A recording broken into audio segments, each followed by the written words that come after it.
Hello guys, welcome back to another new video. So ಇವತ್ತು ನಾನೇನು ತೋರಿಸ್ತಾ ಇದ್ದೀನಿ ಅಂತ ಅಂದರೆ ಬೆಂಗಳೂರಲ್ಲಿರೋ ಲಾಲ್ ಬಾಗ್. ಸೊ ಎಲ್ರಿಗೂ ಗೊತ್ತು, ಎಲ್ಲರೂ ಹೋಗಿರ್ತಾರೆ ಈ ಲಾಲ್ ಬಾಗು. ಸೊ ಇದು ಎಂಟ್ರೆನ್ಸ್ ದೊಡ್ಡ ಗೇಟ್ ಇರುತ್ತೆ. ಇದಕ್ಕೆ 4 ಗೇಟ್ ಇರ್ತವೆ, ಯಾವ ಗೇಟಿಂದನೂ ಬರ್ಬೋದು. ಈ ಗೇಟಿಂದ ಬಂದರೆ ದೊಡ್ಡ ಗೇಟ್ ಇರುತ್ತೆ.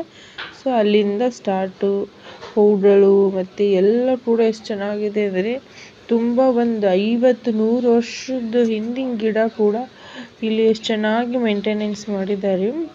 ನೀವು ಲಾಲ್ ಬಾಗ್ ಅಥವಾ ಕಬ್ಬನ್ ಪಾರ್ಕಿಗೆ ಹೋಗ್ಬೇಕಂದ್ರೆ ಜನವರಿ 26, ಆಗಸ್ಟ್ 15, ನ್ಯೂ ಇಯರ್ ಈ ಟೈಮಲ್ಲಿ ಹೋದರೆ ಹೂವಿನ ಡೆಕೋರೇಷನ್ ಚೆನ್ನಾಗಿರುತ್ತೆ. ಆಮೇಲೆ ಡಿಫ್ರೆಂಟ್ ಕೈಂಡ್ ಆಫ್ ಡಿಸೈನ್ಸ್ ಮಾಡಿರ್ತಾರೆ ಹೂವಿಂದು. ಆಮೇಲೆ ಹುಲ್ಲಿನ ಕೂಡ ಮಾಡಿರ್ತಾರೆ. ತುಂಬ ಚೆನ್ನಾಗಿರುತ್ತೆ ನೋಡೋಕ್ಕೆ. ಸೊ ಹುಡುಗರನ್ನ ಮತ್ತು ಮಕ್ಕಳನ್ನ ಕರ್ಕೊಂಡು ಹೋದರೆ ತುಂಬ ಚೆನ್ನಾಗಿ ಟೈಮ್ ಸ್ಪೆಂಡ್ ಮಾಡ್ಬೋದು, ನೇಚರ್ ನೋಡ್ಬೋದು.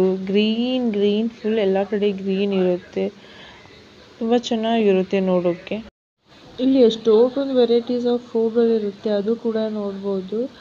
ಸೊ ಆಮೇಲೆ ಇಲ್ಲಿ ಲಾಲ್ ಬಾಗಲ್ಲಿ ಗಾಜಿನ ಮನೆ ಅಂತ ತುಂಬ ಫೇಮಸ್ಸು, ಎಷ್ಟು ಚೆನ್ನಾಗಿದೆ. ಸೊ ನಾನು ನೆಕ್ಸ್ಟ್ ವಿಡಿಯೋದಲ್ಲಿ ಅದನ್ನಷ್ಟೇ ಡೀಟೇಲಾಗಿ ಕ್ಲಿಯರಾಗಿ ಹಾಕಿರ್ತೀನಿ. ಸೊ ನೋಡ್ಬೋದು ನೀವು. ಸೊ ನಾವು ಹೋಗೋ ಜಾಗದಲ್ಲೆಲ್ಲ ಈ ರೀತಿಯಾಗಿ ಕಟ್ಟಿಗೆಯಲ್ಲಿ ಡಿಸೈನ್ ಮಾಡಿದ್ರು. ಸೊ ನೋಡೋಕ್ಕೆ ಎಷ್ಟು ಚೆನ್ನಾಗಿರುತ್ತೆ ಅಲ್ವಾ.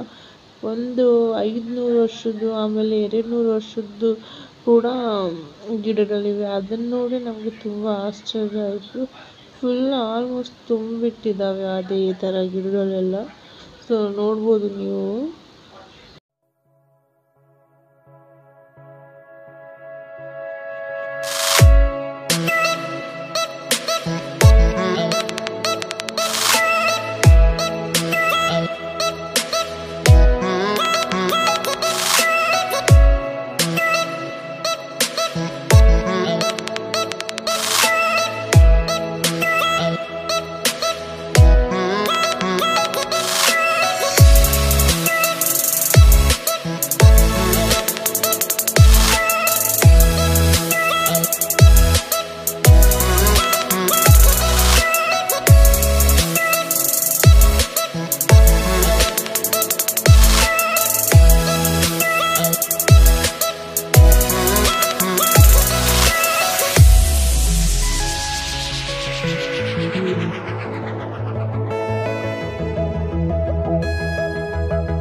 ಇಲ್ಲಿ ಬಂದರೆ ಸ್ವಲ್ಪ ಗ್ರೀನ್ ಎಲ್ಲ ನೋಡ್ತಾರೆ ಅಲ್ವಾ.